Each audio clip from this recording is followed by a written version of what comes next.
Bonjour, bienvenue à Bakomouk, cartographie et gestion durable de l'eau. Vous êtes à votre deuxième semaine qui concerne les notions de base en cartographie numérique. Pour cette séance, nous aborderons la notion de géodésie. Pour traiter et analyser l'information géographique à référence spatiale, il est intéressant d'avoir une idée sur, premièrement, les systèmes de référence et deuxièmement, les systèmes de projection. On parle alors de géodésie. Un objet spatial est un objet représenté par une géométrie en dimension spatiale et les données utilisées dans les SIG ont un caractère spatial défini par une géométrie qui est soit un point, une ligne ou un polygone.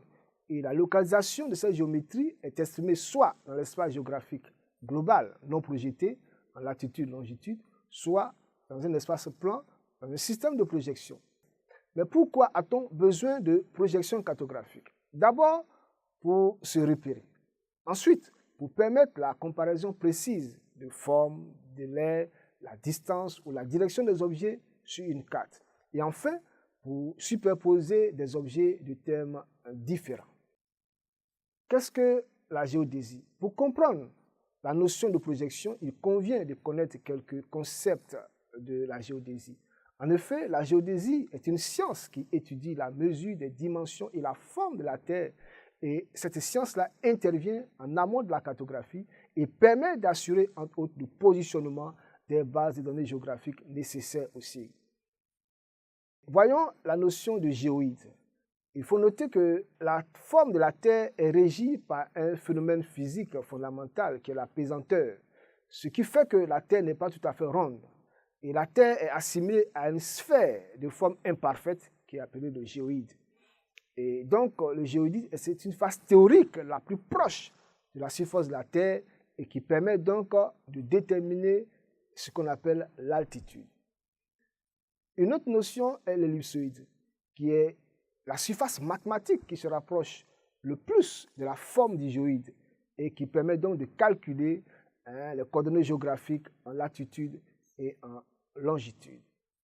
Comment se fait le repérage d'un point, évidemment, dans l'espace? Cela se fait par la latitude et la longitude. Un système géodésique ou encore un datum est défini par un ellipsoïde et par la position et l'orientation de cet ellipsoïde dans l'espace. Et quasiment chaque pays dispose de son propre système. Et en principe, le système géodésique local est celui qui colle le mieux au géoïde localement. Et c'est pourquoi il est préférable d'utiliser ce système pour les travaux cartographiques classiques. En revanche, lorsque l'on fait des mesures qui couvrent plusieurs pays ou pour l'utilisation d'un GPS, il est nécessaire d'avoir un système géodésique mondial. Et le système géodésique mondial le plus utilisé actuellement est le WGS 84. Il faut noter que l'espace géographique matérialisé par l'ellipsoïde est une surface courbe.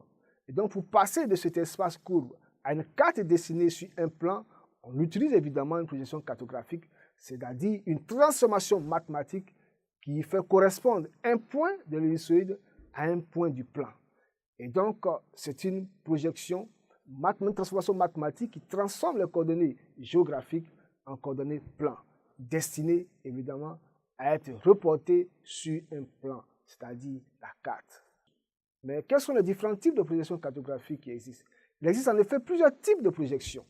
Nous avons d'abord la projection conforme, qui conserve les angles, ensuite la projection équivalente, qui conserve les superficies, et enfin la projection affinitique, qui ne conserve ni les angles ni les superficies.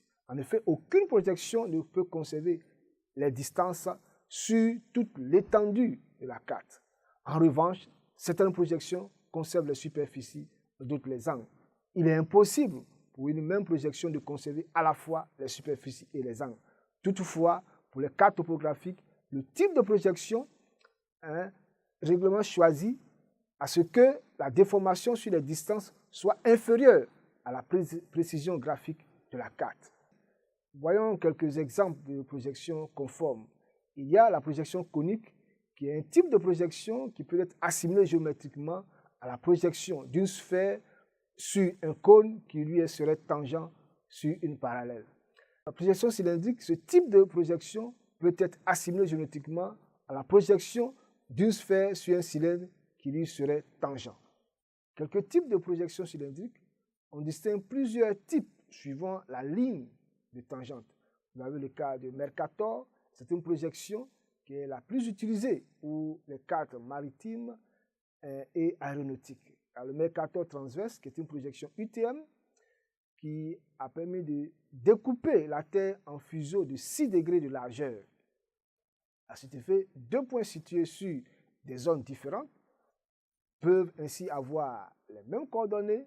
C'est pourquoi il est important d'accompagner les coordonnées du numéro de zone.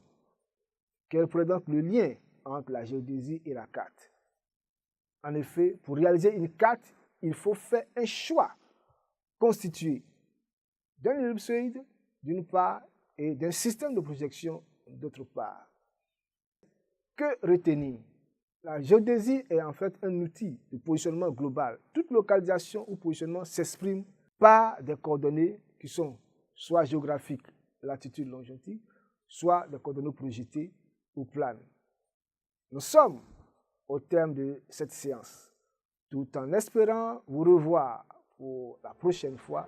Merci de nous avoir suivis avec assez d'intérêt.